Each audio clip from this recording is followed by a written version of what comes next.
consultants, engineers, designers, it is our responsibility to ensure that we educate the client. Because oftentimes, I've had a lot of incidences where you talk to a client about safety provisions and they think it's too costly or it's not necessary, or they've done a number of projects, they never put it in it. I mean, you're talking about cables, all right? And the client tells you, oh, go and buy this British cable, so-called British cable. I think the gentleman was talking about the fact that there are a lot of fake cables in the system. Now you're trying to advise the client that it's important to have this quality cable, it becomes a problem. Now we are saying that for us to be able to attract tourists, it is important that we ensure, or even sustain the tourism, we ensure that the safety of the buildings within which they occupy, whether it's a club or it's a restaurant, we need to ensure that those safety measures are in place. Even the homes, I mean, I'll talk about the law that governs health and safety in this country, and in my opinion, I think it's a bit too old, has not been updated. There is no regulatory framework as far as health and safety in this country is concerned. Now, when you look at the fire protection, the LI 1724, it doesn't bite as far as residential buildings are concerned. But in my view now, residential buildings have become public buildings because everybody is converting their houses into Airbnb and all this kind of stuff. Now, as long as that is going to be accessed by public, provision for fire safety needs to be in place. But our laws do not cover that. And it's important that all of us make the necessary provision. Next slide, please. So now, in order to ensure that there is safety in buildings that we occupy, to achieve that, the first thing we need is regulation. So who knows any regulations to safety in this country? Anybody? Okay, let me ask you a question. Who knows the department that is responsible for finance? Or the ministry responsible for finance? Who knows that? What is it called? Ministry of Finance. It affects your money. You know that, all right? Who knows the department that is responsible for safety in the country? GEPA. GICA. Which department is responsible for safety in this country? Fire service. That is a division of safety. That is fire. Environmental protection, that's a division of safety for the environment. Sorry? We don't even know what it is. So now if an architect or a consultant is working, or you being a client, or you being a contractor, is working for somebody, you don't even know what standard to use. And the regulation is what is important, because without regulation and without awareness of the regulation, it's zero. Because even if the regulation was there and we are not aware of the regulation, it's zero. Alright, who has heard of the Factories Inspectorate Act? Or Department of Factories Inspectorate? Or Factories Inspectorate Division? That is the department responsible for safety. And that is something we need to know. Now the next thing is, assuming the law is even there and we know it, and it's functioning, enforcement. All right, it's another major thing. So for us, I mean, let's forget about even individual buildings and look at community. I remember in my early days, I haven't studied architecture, so I do have a little bit of knowledge about architecture.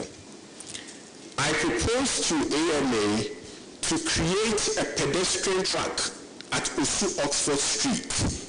I was young, I just come back from UK, and I looked at it and I said, this would be beautiful if they could actually create that. The conversation never ended anywhere. Because of course, I mean, I've come to realize that in this country, whatever discussion you have, if it doesn't bring money to the government, they are not interested. So as far as safety is concerned for the people of this country, nobody's really paying so much attention to. Because you go to Osu and you have to battle with cars. Osu, where we consider to be a place where people can find leisure, you go there, you want to go to look at artifacts and stuff like that. You want to feel calm. Now you're being purple, move, all this kind of stuff. I think that safety for this country needs to be lifted up. And I'm very conscious about that, and I'm very, very passionate about it. All right? So enforcement is also very, very important. Now the next thing about safety is design. A lot of designs are done to either suit the client, but this is how I want it. So when you're talking about safety provisions, all right, it becomes like an extra cost or extra burden, and the client doesn't want to do it. But see, the thing is, if the Ghanaian and the people that occupy in the buildings are actually conscious of what they're looking for, then you would pay attention to it. I'll give you a typical example. You will find a 4-star hotel in this country that has no sprinkler systems. A 4-star hotel.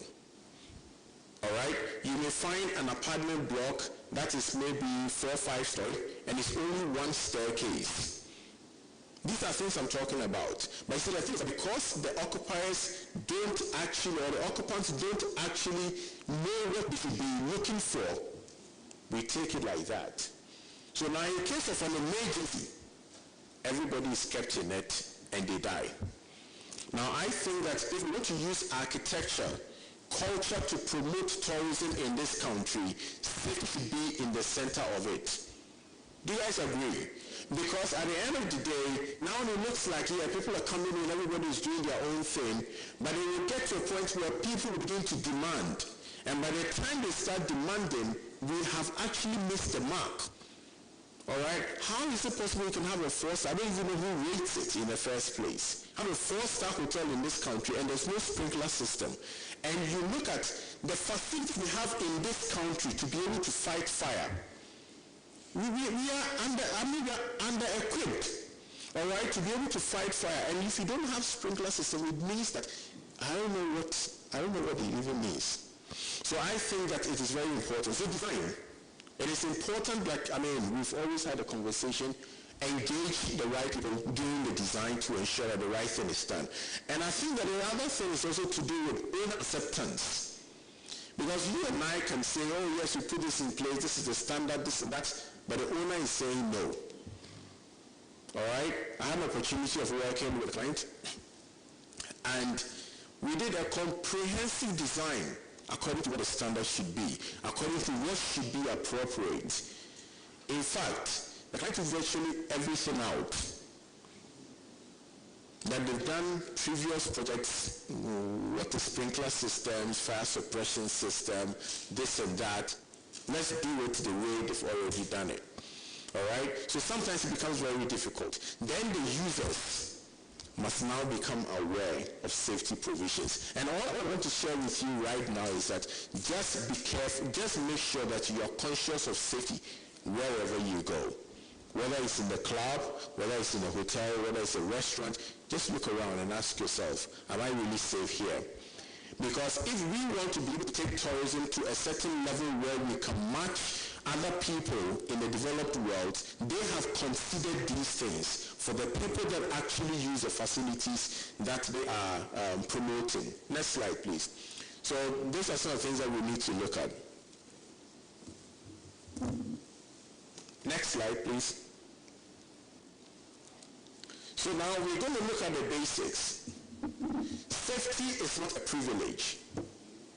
All right? It's not a privilege that, oh, well, because I'm rich and I can afford to be in a 4-star hotel, that is where I get safety. Safety is free. Safety is human right. Safety is backed by the Constitution of this country. So what it means is that if you go to any place and you don't feel safe, it is supposed to be the responsibility of the president coming down to whoever is responsible for that facility. So it's not a privilege. It is actually a right to ensure that every place you go you feel safe. The Constitution says that the president has the mandate to ensure the safety of every person within the country, whether it's the citizen, the foreigner, or whoever it is. So it is very, very important that we have that understanding.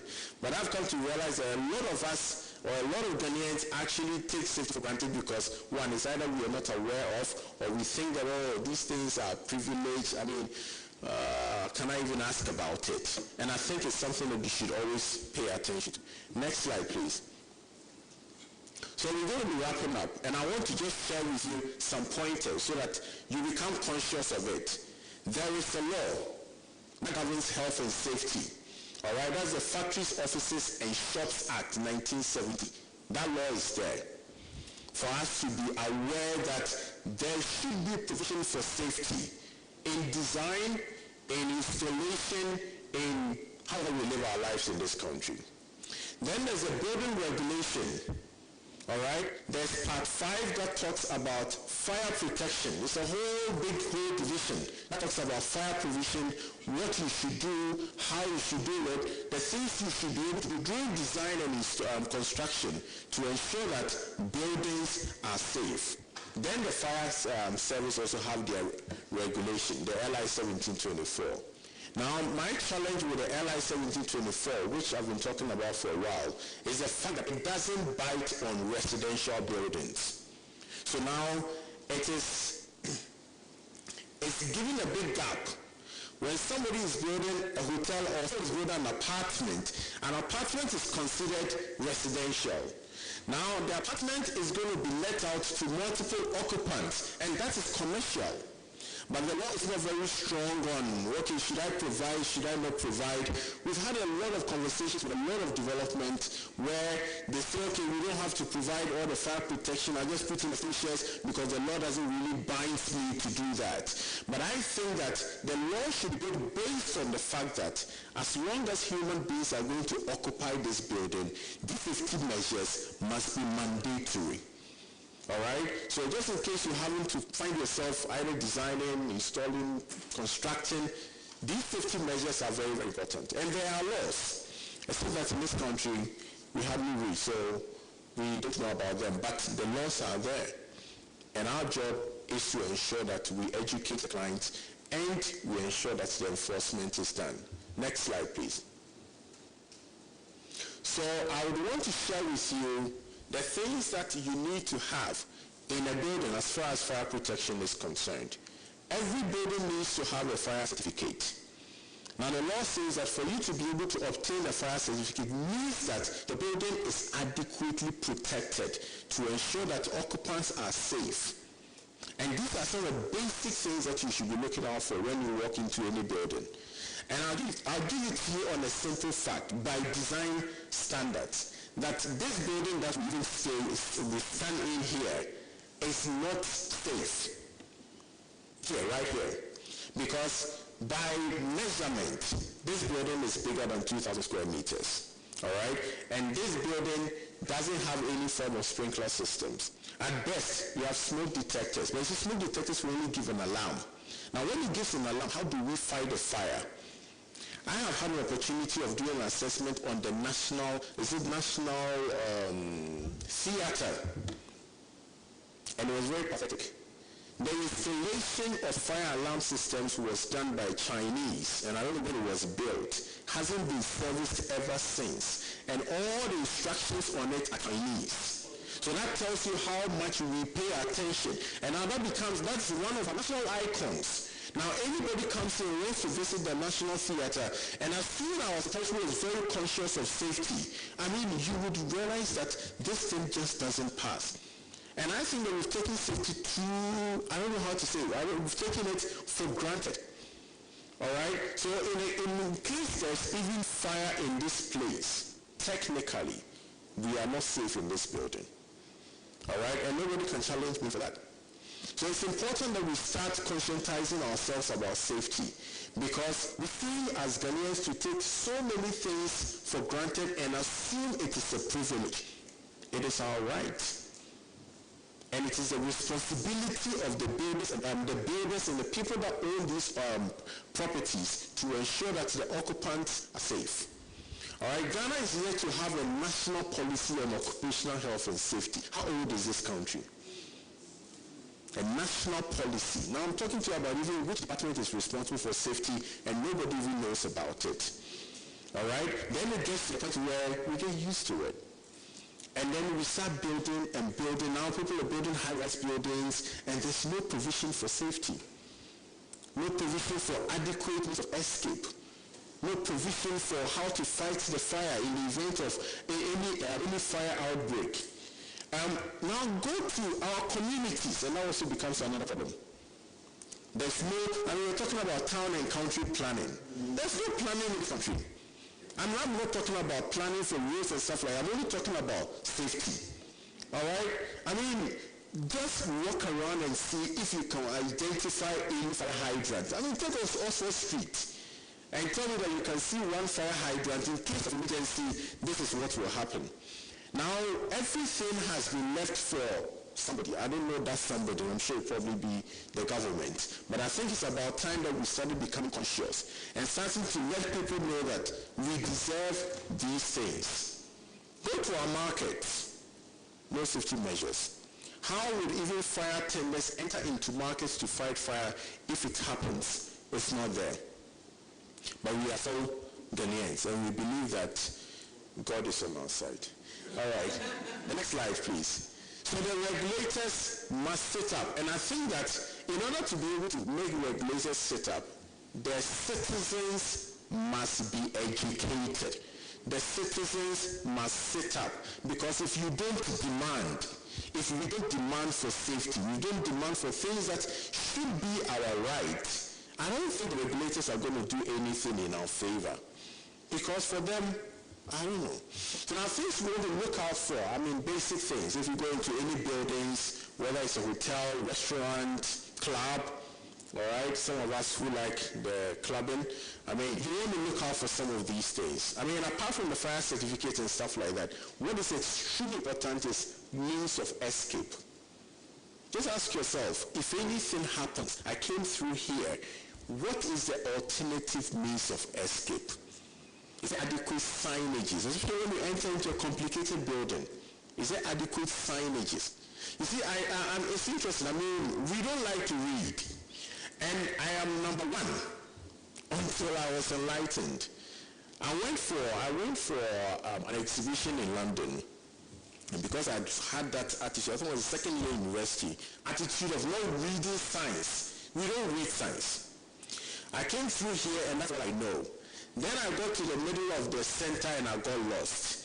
And I was going round and round and round. So recently I was talking to somebody that if there was an emergency, I'm sure I would have been caught up in the building. Meanwhile, there was signs clearly showing, take left, take left, take left, and that is the exit. But because I was used to how I came in and I'm used to not reading signs, I was just going round. And I think we just have to change our attitude these days as far as safety is concerned. So adequate means of escape is very, very important.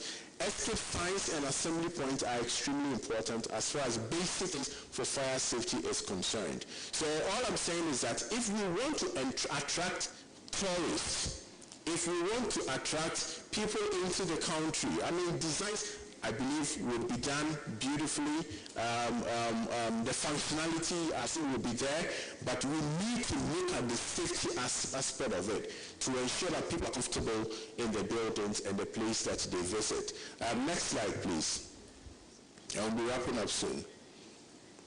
Next slide. So these are some of the common causes of mishaps in premises: carelessness, ignorance, and my thing is ignorance. Ignorance. We just don't know, we just don't read, we don't want to know. But if we became aware, things will change. Definitely if we became aware. If we became aware, the politicians will sit up. If we became aware, the people enforcing the regulation will sit up. But because we are not aware and because we are ignorant, everybody is having a field day. Accident, deliberate, natural causes are also there. The next slide, I think is the last slide. And I think we'll wrap it up. Next slide. So, generally, let's just pay attention to these things. And if we want to be able to promote tourism through architecture and culture, then I think it's necessary for us to look at how we incorporate safety in the things we design and promote. Thank you, and God bless Ghana.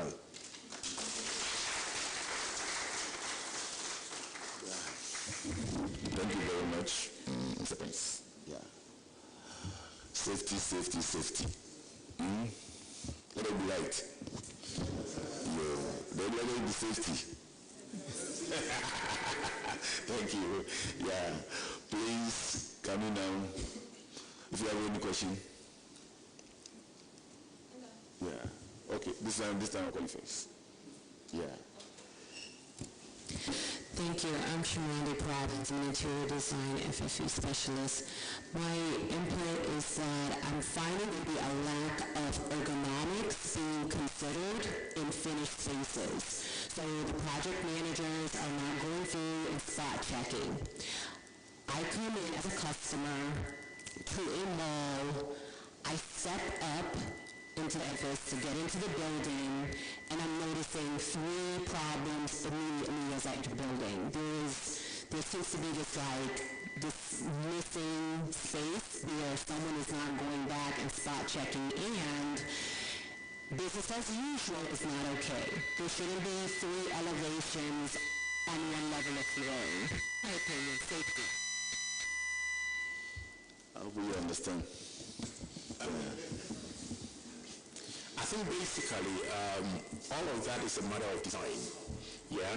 So as long as the standard for consideration for safety in buildings are followed, these things should be there. Now you find a lot of things that are wrong in buildings in this country because either the architect is constrained, and that is something that I've really experienced. That when doing design, you have the client restricting you that I do not want to put this and that. We talk about traveling distance when it comes to fire protection, and you want to be able to put your staircases at a certain centers apart, and clients can restrict you. Those are some of the things that I'm concerned about. But aside that, I think if you follow the standard, we should be fine. Yeah? I think we are talking about ergonomics, right? Yes, whereby we need to factor the human factor into the...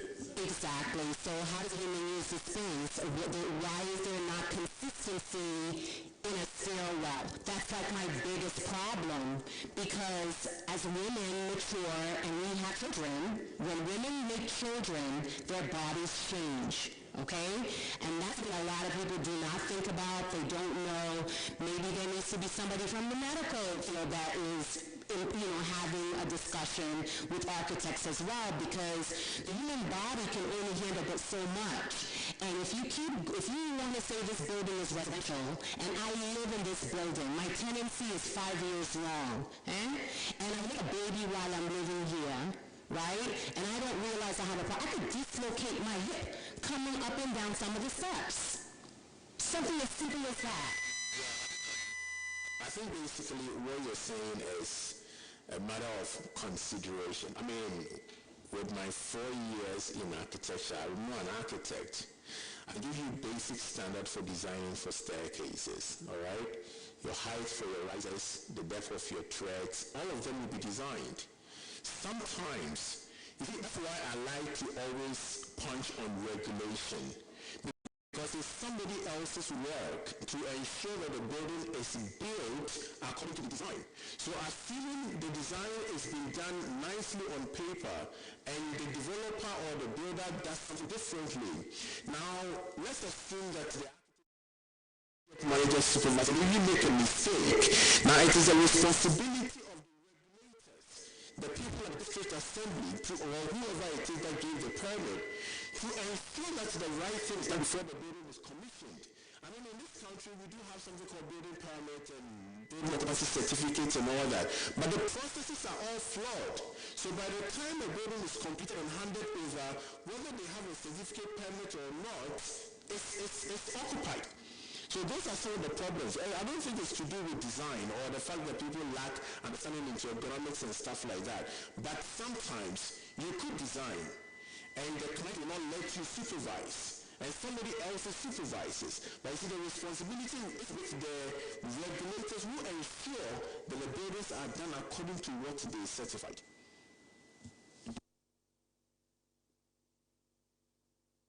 Yeah.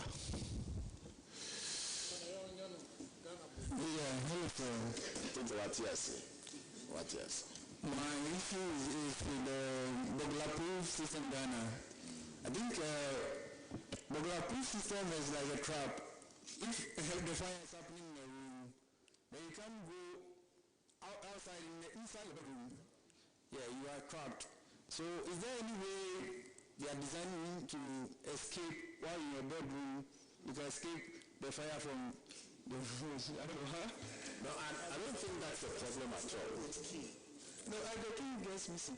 I don't think that is a problem at all. It's just a matter of creating harmony between safety and security. It's a design consideration.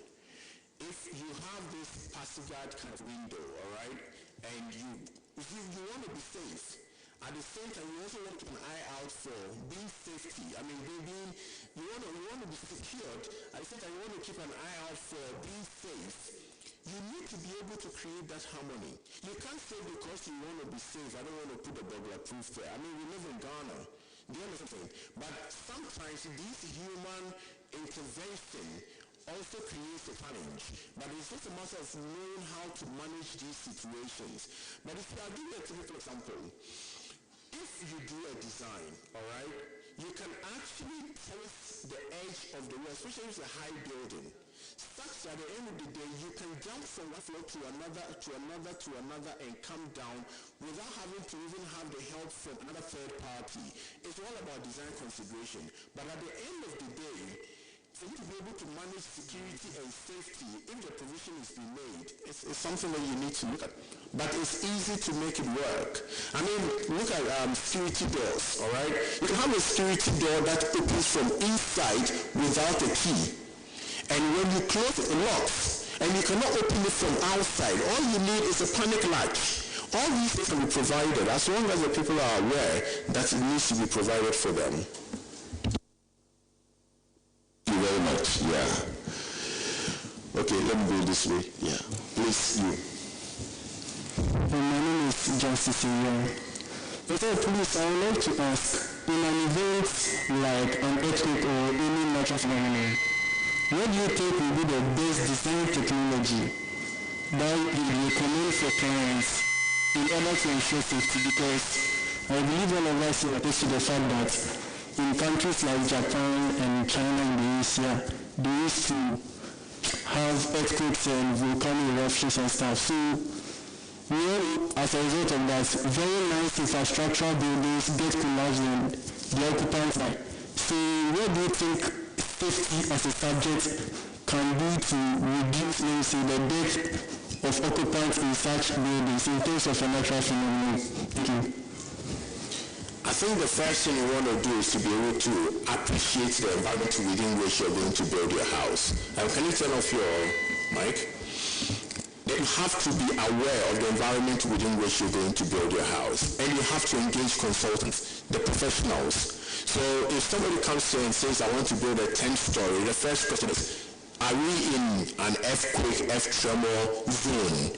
If that is the case, then consideration for design will be catered for, all right? Now the soil, is it capable of carrying that height? That has to be catered for. So I can't tell you that there's this technology, this and this technology that will keep you safe. But the first thing is understanding the area within which you're building and using the right consultants to be able to design what is most suitable to ensure that you are safe. Yeah, let me come in here. Oh, somebody. Yeah, I just, from the discussion, I would like to add one thing that I appreciate the fact that we are highlighting on all the systems related to safety and so on. But I always see that the design, whether it's the architecture or the structure or the mechanical or the electrical, takes 50% of solving those problems, even more. Like what the lady just said about the steps, the height of the steps. This one, okay, you can have a fire escape staircase, but also if you design the fire staircase wrongly, you might escape the fire, but you will die on the stairs, you know. So there's always something that we call the passive approach to those things that we need to do. It doesn't take much cost. I mean, if let's say we are dealing with a client who is very sensible to cost, okay, and we need to let's say let go of some of the items, which I am not with, but I'm saying nothing will not allow us to take care very quickly on the design elements on the opening of the doors, on the provision of the staircase, on the design of the staircase, on the ventilation, on the, So big part of the work, before spending any money, it's in our minds how to propose a good design that will help to reduce those disasters or those big problems that can affect people's life. So it starts on the paper when we are working and designing, everyone in his profession. If you give a thought and you will be critical on those issues, I think you do big parts. Okay, so I'm just trying to throw the ball on us, not only on we as architects and as engineers, we have a big role in setting good standards, and then we have to improve and to improve until it is perfect. Yeah. Thank you. Can I come in? You can't come in. Yes, with the issue. You can't come in. I can come in. You can't come in. Okay. Is it a contribution or? Yes. Solution to practical solution to the burglar-proof Issue. Okay, please. Now you can come in. I can come in. Thank you very much. Yes, actually, most of the residential and office housing has faced these burglar-proof problems, and we have come out with practical solution. We have designed a simple burglar-proof that you can use key to unlock, and then you shift. So if there is any trouble, you can simply jump out of your room. If it's bedroom, an office, your hall, your kitchen, or whatever, so that at least you can protect yourself.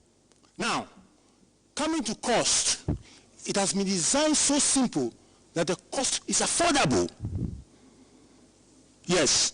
So if you contact us, you will have this at a moderate cost. Thank you. Thank you for a wonderful solution. Thank you. Okay, let's get a balance. Maybe, madam, you're not ready? Okay.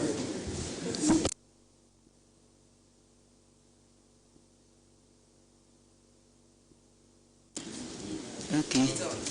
Thank you for giving me this opportunity. I should move. Okay. Okay. Thank you. Thank you for giving me this opportunity. When you are talking, you talk about the disability friendly. So I want to say something to you. If we have a constitution about the disability, when you are building, somebody has a land and started building a house, he or she has forgotten he or she her olden days. So the steps that they are doing, they make it bigger. So the time she become an old or olden days, if nobody is there, she cannot climb.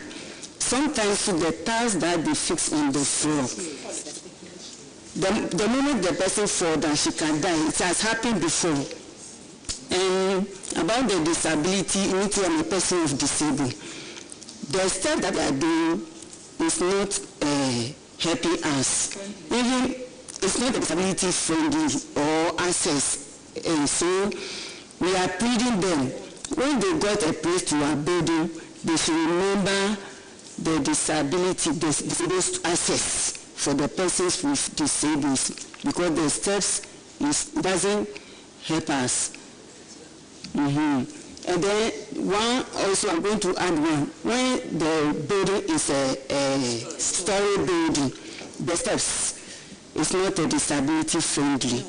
Every day, everywhere. So it means they are not using all the constitution to do their building, but every day they are continuously saying it doesn't work. So please, what are you going to do about this before it can start working for us?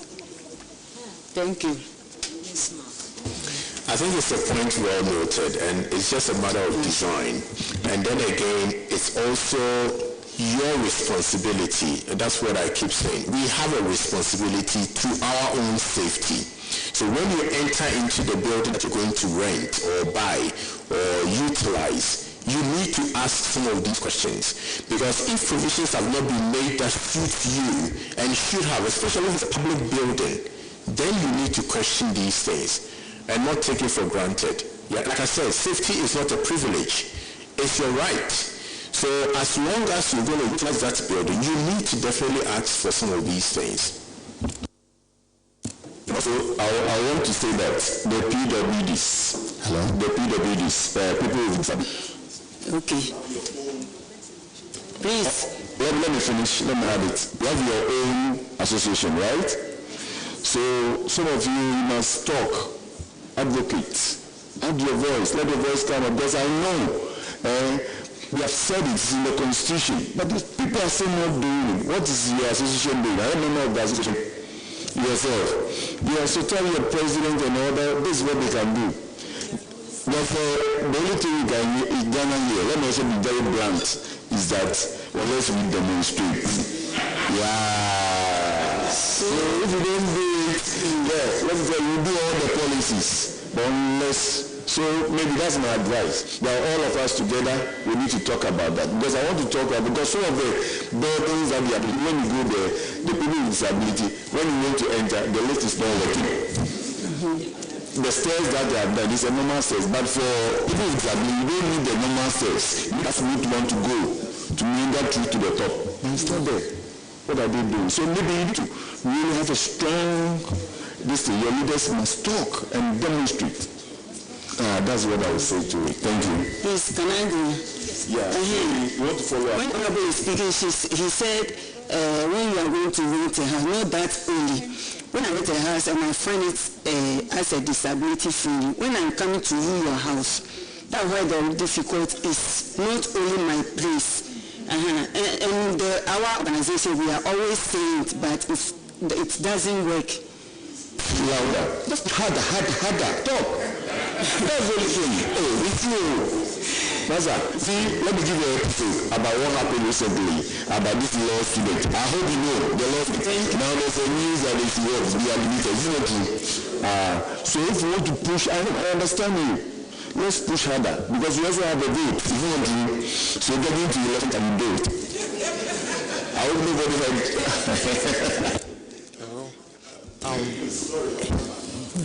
Please, I wanted to ask, when it comes to maybe this group, both the architects and the safety gentlemen, when it comes to, with the shower partitions, we normally use, these days we use glass. And I've always wondered how safe glass is. Is there any particular specification, or because anything could happen?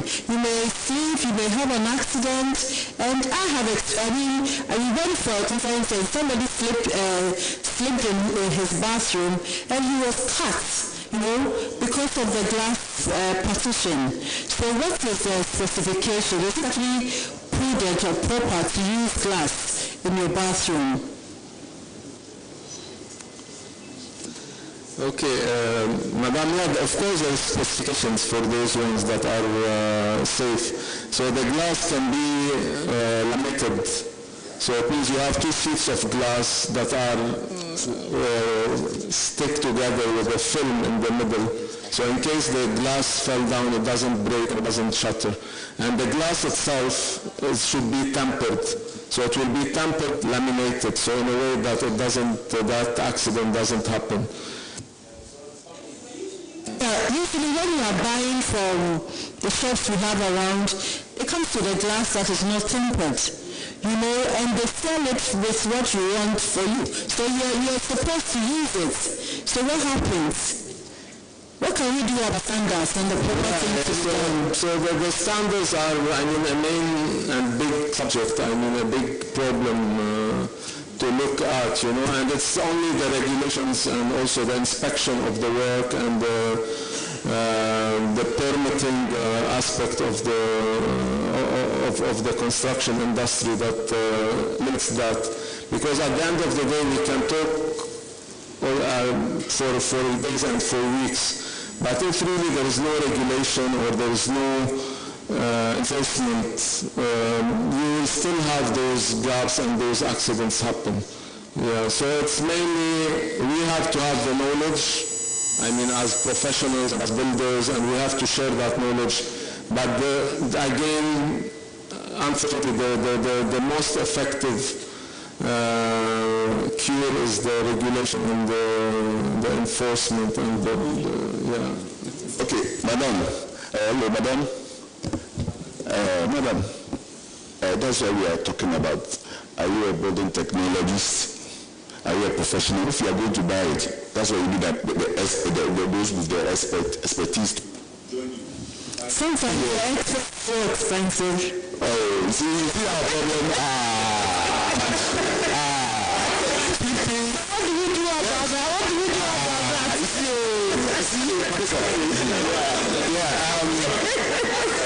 Madam, one of the things that I would want to say, and I keep advocating, is that let the citizens and the users be aware, be educated, and understand that it is not a privilege. If you go to a shop to go and buy some of these things, as long as you are aware, like what Hussein has said, you need a tapered laminated glass. If you can, as long as you are aware, you can demand for that. Because if you yourself also go in there and say, give me the cheapest one or whatever you have, at the end of the day, they'll give you anything they have. But if you know what you want, and you go in there and say, this is the particular one I want, oftentimes they have it. Oftentimes they have it. So as long as the citizens or the general public are educated, we can actually get a lot of things that ensure our safety in our homes. But if we are not educated, somebody will give you something that is shiny and say it's from this glass company, it's very good, and then when it breaks, it becomes a whole disastrous accident. Thank you. I have an observation in terms of safety. When I came here, I saw these gentlemen here, the Ledbury Lights people, and I was told they are all electrical engineers. I noticed that in most homes, especially in the kitchen, most ladies, generally speaking, are shorter than most gentlemen. Generally speaking, there may be a few exceptions. And I noticed that when women have to access certain parts of the kitchen, they have to stand on on stools and things like that. So I'm wondering what that challenge comes from, because it is not a problem for the men. And then I noticed that most carpenters are men. And so they use the masculine measurements.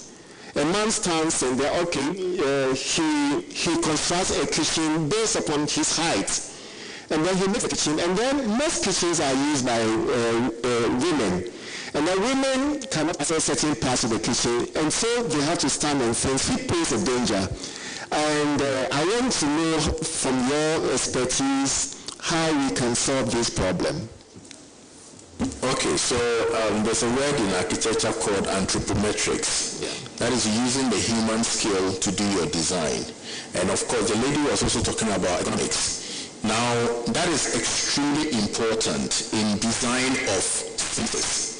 If the main frame building is done well and nice and all that, now we're talking about how the building is being used.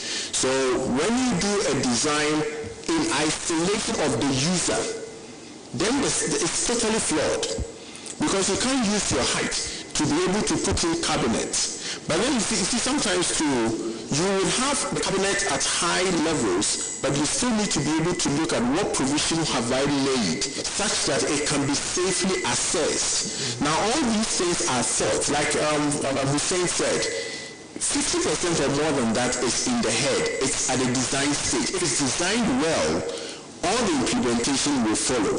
So this is a very simple, straightforward solution. If a carpenter is designing for you, like I said, it is for you and it's your safety, and you are the one using it. You should be right in the center of how the thing is going to be built for you.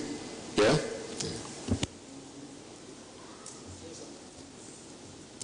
Please, this question goes to our safety officer. Please, I have a picture in hand here. In case there is fire outbreak in an office building like this, please, how do you escape? Sometimes due to... The safety officer cannot see. Can we come from there? Let's bring it, let's...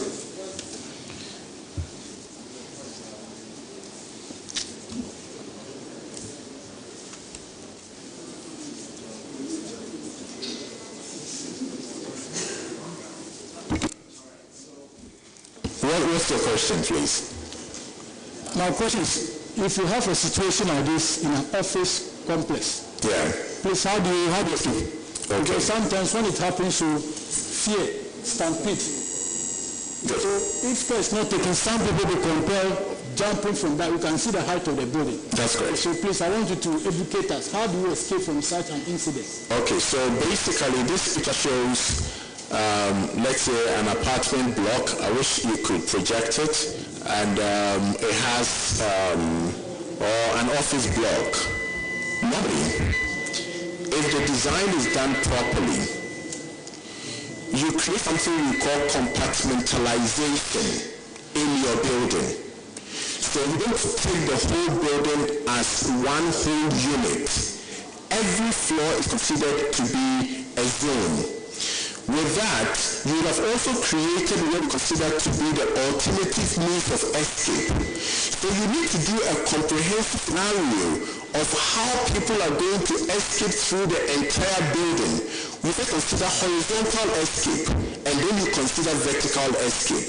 So if all of that have been considered, let's say you take a floor that is engulfed in smoke and fire, it means that the people at the top floor should have had provision to be able to escape to the top. That would have been accessed by fire service to help them to come down. Or they go to the next floor, then they do horizontal escape to go to the next escape staircase and descend down. Now we also have to look at the design for escape staircases. If they're designed well, you would have a fire door.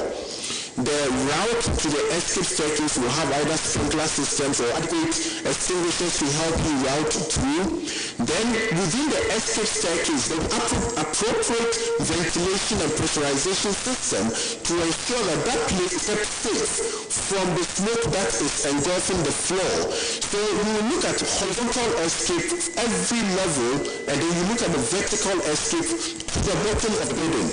Now the primary objective is to ensure that people can escape on their own to the ground floor to the assembly point without the help of fire service. Now the worst case scenario is when somebody is trapped, and even that, like somebody who has disability to be able to come down, we create something called the refuge. Alright, within the staircase, where somebody in a wheelchair or something like that can actually wait for fire tender or fire service to attend to them. But that space needs to be enclosed. It must be something like a safe haven for a minimum of even 30 minutes or 1 hour. All of that has to be designed. So as long as you're designing a high-rise building, all these considerations must be thought about or thought through before construction actually starts. So it is very, very possible and easy if it is done properly. Anything like that in Ghana here? Yes, I would say there is. The number of buildings that there's a lot of consideration for people to escape. And I think that's what I always keep saying. If the citizens can keep pushing and we become aware and we demand, we get what we want. Other than that, developers will do anything that suits their pocket, and at the end of the day, we will be the ones to suffer. So now there are a lot of buildings coming up these days that have all these provisions. And of course, if you engage a consultant, it shouldn't be a difficulty at all. Yeah? So that's it. Easier to do, please. We have another lecture, so let me take one. And then we'll come to the next one. So you hold it. Okay, so you come in. Last one. Thank you. To the next one. Can I? Okay. Thank you very much. I want you to talk about what you already spoke. I realize that we are presenting only the complaints about the problems, but we are not looking at the failures in the enforcement system, because we belong to a civil state. And in a civil society, we have a central authority that mandates compliance. we realized that the central authorities, the statutory bodies that are supposed to mandate compliance, are not undertaking their activity. They are not undertaking their activity seriously, because if you want to mandate compliance, you do not only focus on, you don't leave it to the professionals to enforce on the client, because it's the client that has the money and wants to invest. If you leave the client, and you allow the client to be loose, to act on his own will, professionals... Please just be brief. Go straight to the question, be brief, please. Because of that, because of the lacks in the enforcement of the statutory policy, then the professionals are disempowered to be able to enforce their statutes on the client. And for that matter, this leads to putting the public at risk at all times. I want to set a simple example. I am a client, I have my money, I want to build. All clients are not corporate institutions that have all the money to engage an architect and then the engineers in a collective team to coordinate and then do the design. Some clients are private individuals, and they are financing the project from their hard-earned cash. So now if I am that client, and I know that if I come to the statutory office and I pay bribe, I can get my building plan, just architectural and structural plan, I can get a permit. Why would I listen to the architect's recommendation that you should consider the engagement of a fire engineer and a disability engineer? I will not listen, because nobody's preventing me from the level of compliance, the statutory office. Nobody's preventing me. So I think that these problems are in the system because there's lacks in enforcement. If the enforcement is done well, the professionals can coordinate. For multi-story buildings, professionals are not supposed to be working in isolation.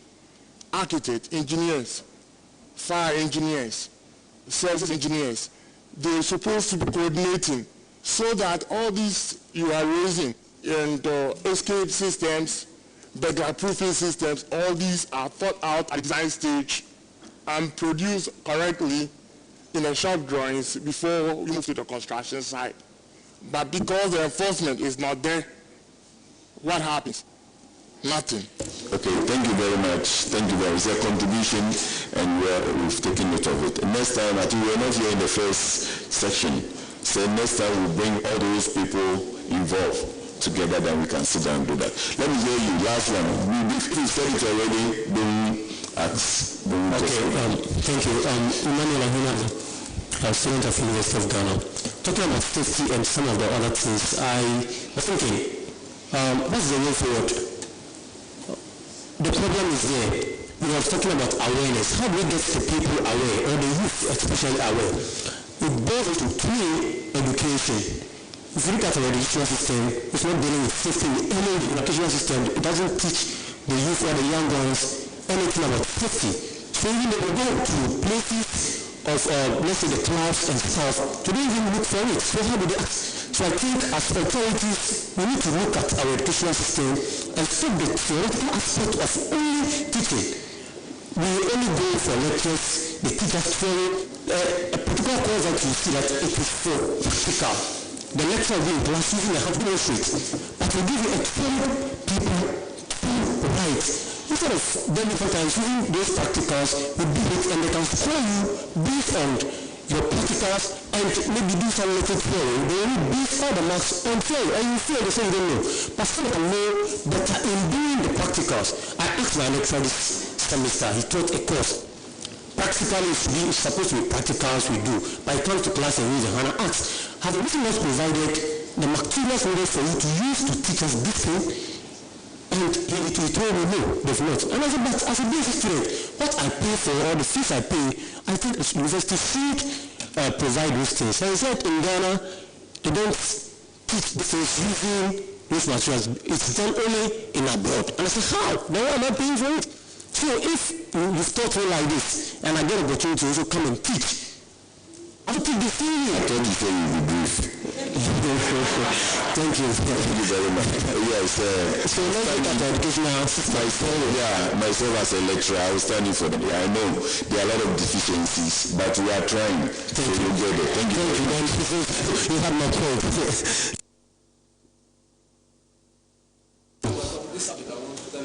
Okay, tell me. Yeah. So the solution is you. You know, so people who are seeing these things, you have to invent your way to solve it and to get educated more and to spread the knowledge around you and the culture around you.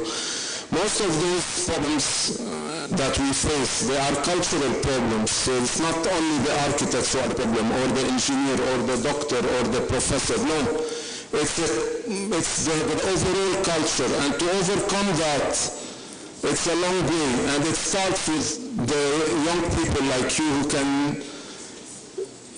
do like a revolution, intellectual revolution. I'm not talking about intellectual revolution to change this mindset, you know. So this is the only way. I did architecture in the Lebanese University in Lebanon, and it's the government university. And when I used to compare it to the other universities in Lebanon, I used to feel that we are here and the other universities are there. But that thing gave me, like, I'm not talking about myself, but I'm telling you my experience. I used to go to the library of the American University in Beirut to do my research. And I tell my team and my kids that I used to go as if I'm hungry. Like if you didn't eat for a full day and you sit on a table and you start. So I go to the library because I don't have that luxury in my university. I go to that library and I look, I take photocopy, So this is how you should. Don't let, if there is a lack of something somewhere, let's say, in where you are studying, don't let it be the limit for you to learn more. Let it be the challenge or the dream boost, your dream booster. Okay, so that's it. Thank you very much. That's fine. And also to say that now the government is moving from, have you heard about Tibet? Now we are moving from theory to Tibet. That's a practical bit. So very soon we'll get there. Okay. So that's it. So don't worry, we'll get there. Okay? Thank you. So now let's invite Mr. Hussein to give us the last one. Yeah. And I hope it's going to be more practical, right? Yeah.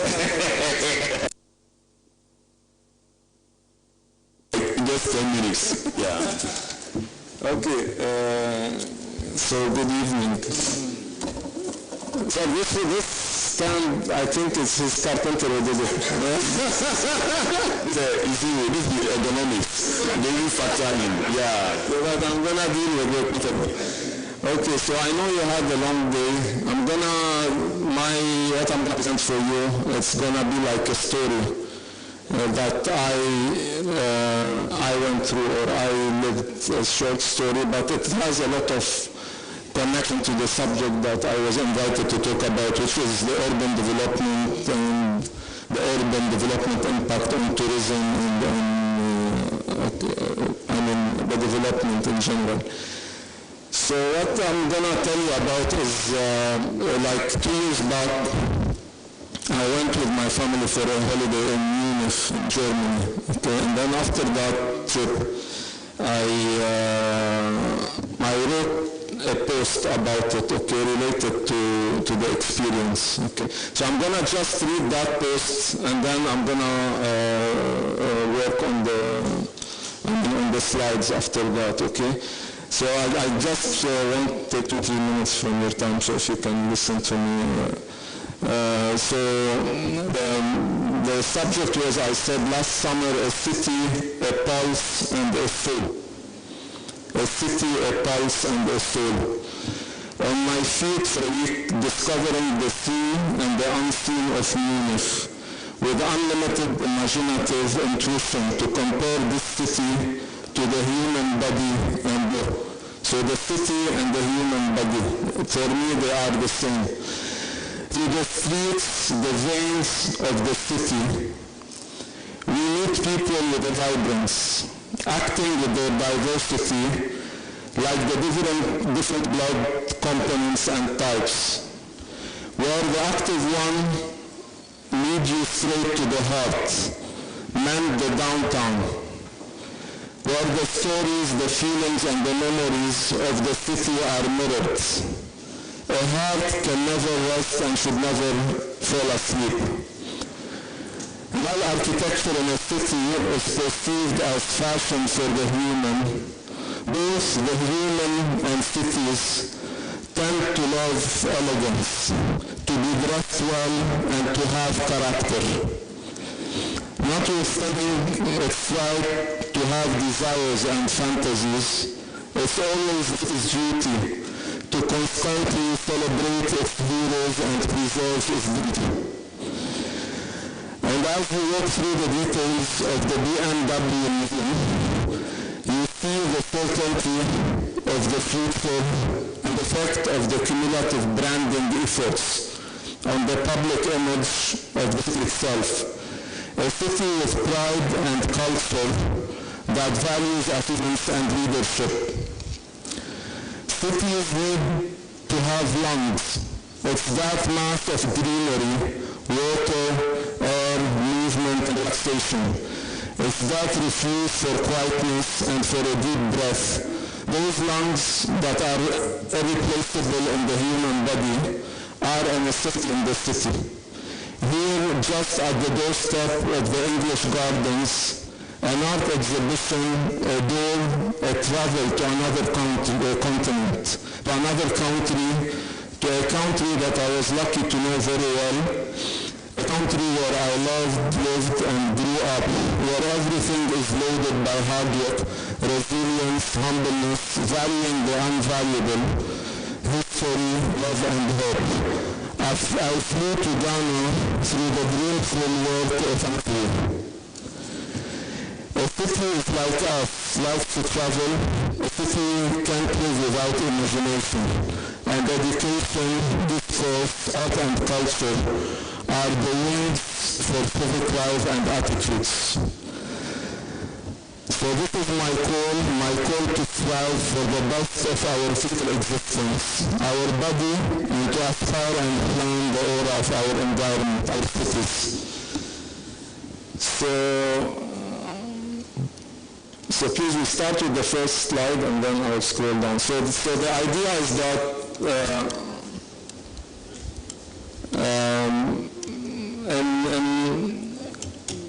and what we are trying to discuss and talk about encouraging or helping or boosting tourism through architecture, through urban planning, through safety, through culture, through hospitality, okay? So I'm trying to tell you that actually it's a whole experience. So we cannot say that we want to boost the tourism through architecture, and then I will be happy, I will go, I will work, and then Prince, he will not be there, or the chef in the restaurant will not be able to meet me, or the doctor in the hospital will not be available or the artist will not be there to portray the image of the country and so on. So I'm trying to say that the way the body works as 1 unit. The city and the urban planning also, it's 1 unit. You cannot separate the architecture from the roads. You cannot separate, the whole experience. So if you look at the slide, you can see, let's say, this is a touristic map, let's say, for Munich. So you can see clearly where there is the green areas, where you have the water bodies, where you have the monuments, where you have the landmarks. You can see clearly the road network, you can see clearly the attractions and so on. So I'm trying to show you this slide just to let you know that we need to establish a similar map. And we have all the ingredients. We have the culture, we have the good food, we have the good people, we have the good beaches, we have the history, we have it's just we need to put it together in an urban master plan and work on it to get it elevated and to give it the attention that it needs to be given.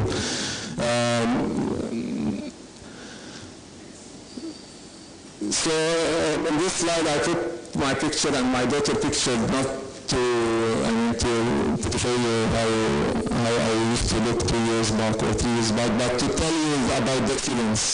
Okay, so I feel good.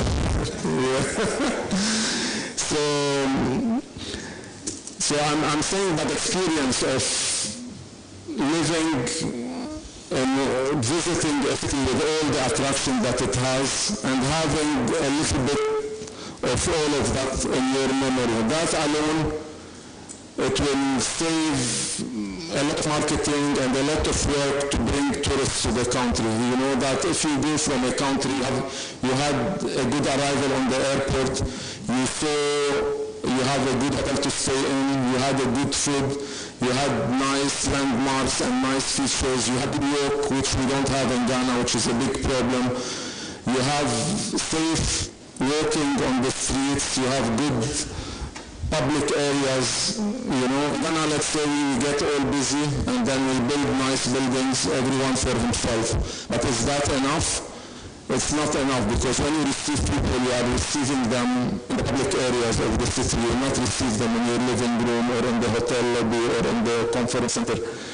So this is the big picture of the tourism, if we want to really work on it. I always compare a nice garden in a city to a nice living room in a house. When you receive people, you receive them in the public garden, you receive them in the public square, you receive them next to any need. Since I'm talking about urban planning that we need to develop and to work on. We spoke a lot about safety inside the buildings, but are we safe when we walk on the streets? Are we safe? Not I'm saying just to walk.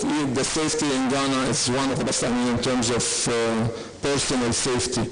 But accident-wise, you are not really protected. If you walk, there's no sidewalks. Okay, so those things that will encourage movement in a city are very important that we need to look at, and we need to also, every one of us, we should work on talking about this and getting it to be, open the conversation about this subject.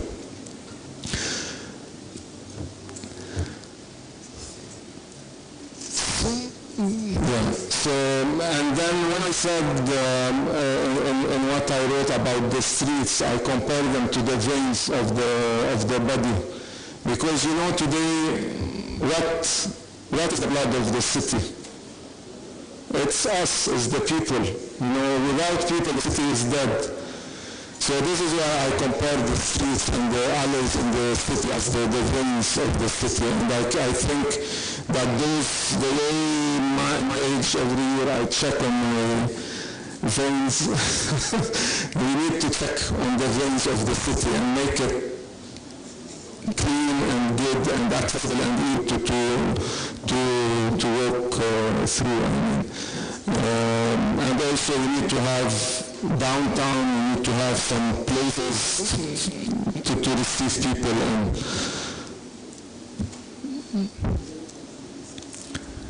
And of course, now this is my real area, is the architecture. As much as we can do meaningful architecture in a city, as much as we can help ourselves, help the city, help the tourism, help the country, make the people proud, change the attitude also of the people, because some of our problems also are our attitude toward the city. And you cannot ask me to change my attitude if I don't get to be respected in the environment where I am. To be respected in an environment is to have a nice building in front of me, to have a green area next to me, to have a good street, to have a good built environment. So I was saying that we as humans, we love to be elegant and we love to be dressed well, and it's the right of our cities also that we dress it in a proper way and let it look proper and has a character.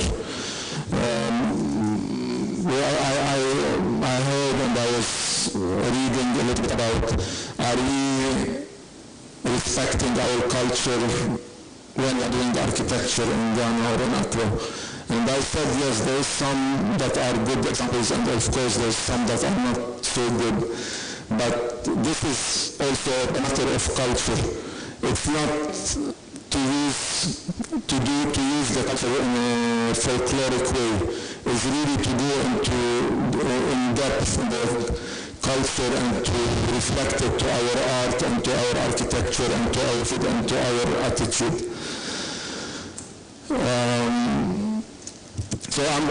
And I spoke about desires and fantasies, and also I spoke about dignity. So in a city you need to see the difference between one area and the other, between one building and the other. You have to preserve the historical buildings. You have to preserve the history of the country, because this is part of the culture and this is part of tourism. When people come to visit a city, they assume that there is some history in this country, and then they look for it. And we have that history, but a lot of times we just ignore it and neglect it. And I spoke also a little bit, I gave example about the BMW Museum. You know that city in Germany, Munich, it's where the museum of the BMW is. And we have also people who did achievements. We have also resources. We have key elements in the country that we need to highlight and give it the importance that it deserves. So I'm saying that when you visit a city and you see that it is giving value to a factory like BMW, so you understand, without you feeling, you get to respect that city more, because you feel that it has respected or it has highlighted some of its achievements and some of its leaders. Okay, and then I spoke about the lungs in the human body and the green areas in the city. So today you cannot be in a city like Ghana or like Accra that is getting more and more populated, and you don't have good green pockets in the city where people can escape and can walk and can exercise and can see each other. And those areas in the city, I always compare them to a theater. So it's there where you see the people and where you understand really the country. It's there where you see the big, the small, the rich, the poor, the educated, the non-educated. They are in one environment, and that environment is where the bonding of the people happens. So in that place there's this nice garden called the English Garden, so you can spend days and then you can get some good memories. So things like that alone, they are a big boost for tourism and a big boost also for the quality of life in the city. Okay, so and then in that experience I was lucky also while I was working to pass in front of a museum where there was an exhibition for Anansi, who is a Ghanaian very well-known artist. So when I went to that museum or that space, I felt that I traveled back to Ghana. So what I'm trying to say is that tourism cannot happen without exhibition centers, without museum, without cultural centers, because this is what gives a flavor to the country. This is what brings out the value in the culture that where we live in.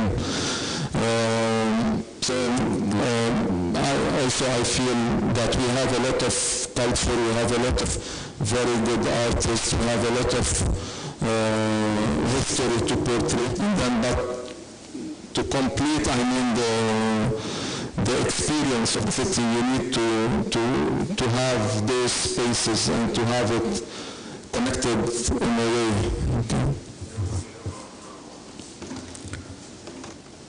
Okay, and then this is my last slide. I think you know this building. It's in Urfi, the old Penta Hotel that is now called Urbano Hotel, which we remodeled and we put on this sculpture, the I Love Accra sculpture. So I wanted to end my presentation with this one. Back home, and then to tell you that we can love our cities if every one of us will do also some effort. And this effort, I just wanted to also to share with you, because I'm the architect of this building, but also I'm a shareholder in it. So when I came out with the idea of I Love Accra sign, okay, I love Accra too much. But the most important issue that I would like to share always with people, that this investment that I convinced my partners to do it with this I Love Accra sculpture has paid back the investment. No, not the building. No, just let me tell. Not the building. I'm saying that we spent, suppose, 100,000 Ghana cedis to do the I Love Accra. I'm just throwing numbers. So my board was saying, that we need to do that now. Can't we spend it in another way? I told them no, because this one, we are going to have people standing in front of it, taking pictures, sharing it with their people everywhere in the world, and it's going to bring us back business. Okay. So this is the business part of it. Okay. But you can, if you can put it on a plan to brand, let's say, the Oxford Street. Okay. Yeah. Or if everyone in Oxford Street did one effort to come out with a big experience with what Prince said, that we will have pedestrian walkways.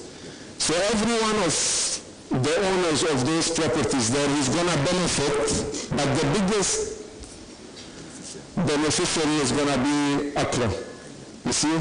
So this is how I want us to see. I want us to look at the effect of one thing that we can do and the return that all of us can get.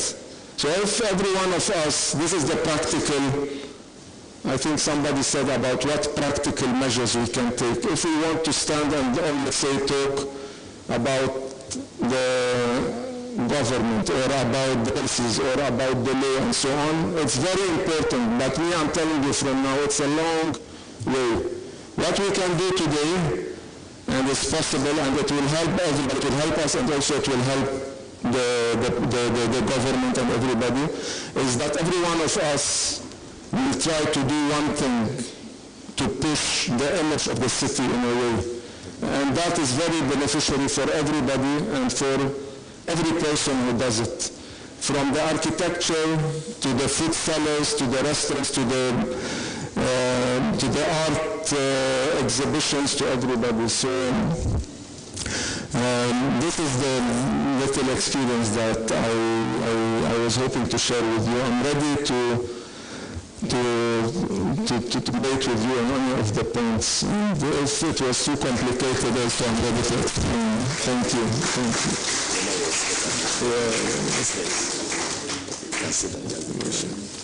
Thank you very much, Mr. Hussein. And I think that what he said is so simple. Let's treat our environment as humans or some animate things. When you treat them as things that have life, you change your environment. So I've learned, that's what I've learned from it. Let's treat our surroundings as what?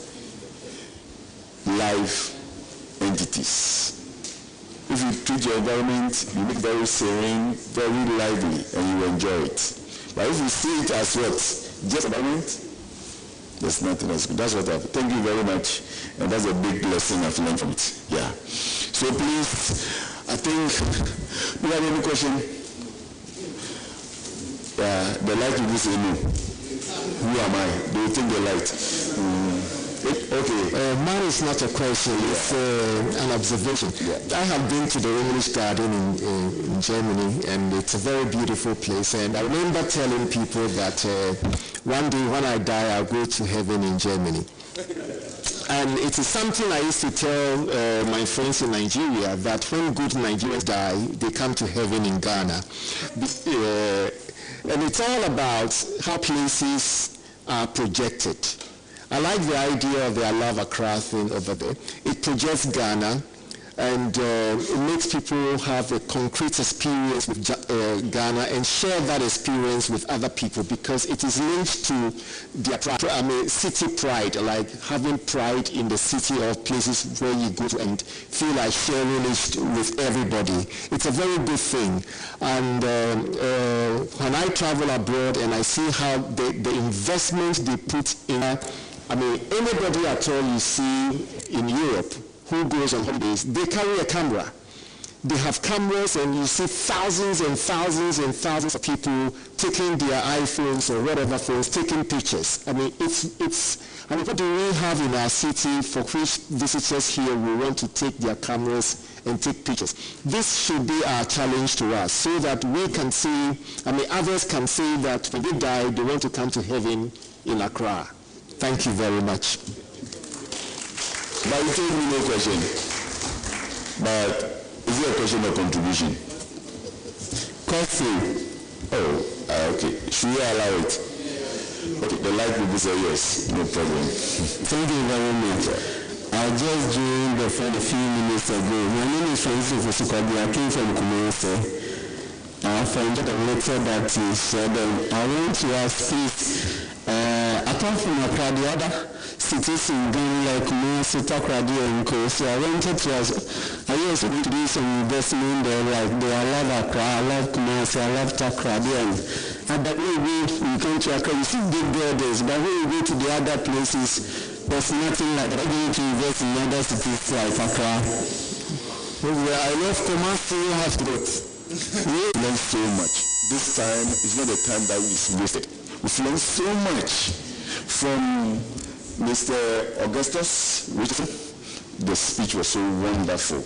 You've learned so much. Amaka, Amatefiu, the artist is still here. Thank you so much. I salute you. I've learned so much from it myself personally. And also, talk about Mr. Prince. Yes, Mr. Prince, the safety man. Thank you so much. The section was so marvelous. You can see. And so we'll see. Yeah, thank you so much. I'll take my environment as my own, as a living thing, not inanimate. Thank you so much. And we will change things. And also, I want to thank the organizers. That's so wonderful. That's Image Construction. I think that it's a powerful conference. I don't know what to say, but I think that you need to go international, not only Ghana. And I know God will give you the grace to do that. Yeah, so we've learned so much from you. And to all of you, to my light people, what this is, God was God. They said God was a logician. Someone also told me that God was an architect. Okay, yeah. And so someone also will tell you, God, a civil engineer will tell you, God is also a civil engineer. Yes. So please thank all of you for your cooperation. It has been a wonderful day. And tomorrow when you hear the cock crowing like crow, Image Consortium, they ask a big thank you to all of you, and God bless you so much. Yeah. And also, I think that we end by saying taking anything to the house. The item 13, right? Yeah. Is there? Yeah. Is it ready? It's ready. It's ready? Yeah. Okay. But before item 13 comes, we'll call on Madam Junior. Madam Junior? Madam Junior? Yes. Okay, to just give us a vote of thanks. Okay. On behalf of management and staff of Image Consortium, we'd like to say a very big thank you to all of you. We know the COVID is still here, so people are still very cautious where they go to. We're especially grateful that to see all of you, because as we know, a lot of us have lost family, friends, colleagues, and some businesses have collapsed. People have lost their jobs. So to see all of you here, we are extremely happy, we are grateful, and we are saying a special thank you to all the frontline workers and people, researchers, people who have helped us survive, actually, to be able to even sit here and have this forum. It's been amazing. So let's do our bit, let's try to stay safe. And life still goes on, so we hope that in our own way, business will go on as safely as we can. And a big thank you to all of you. Stay safe. And we hope to see you in future seminars and forward. Thank you. You are welcome. Thank you so much.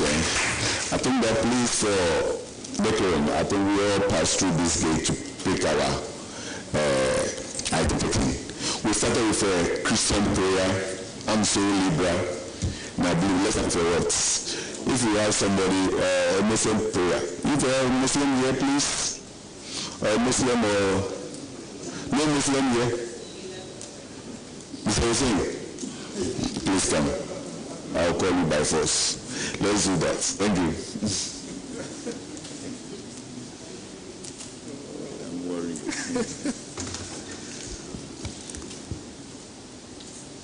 بسم الله الرحمن الرحيم قل هو الله احد الله الصمد لم يلد ولم يولد ولم يكن له كفوا احد صدق الله العلي العظيم. Thank you. Amen. Hello.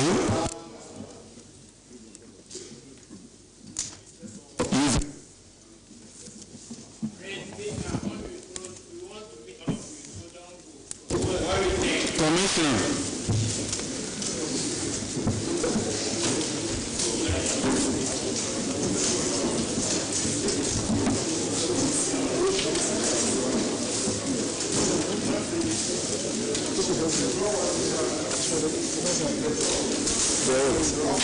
Yeah, I think that maybe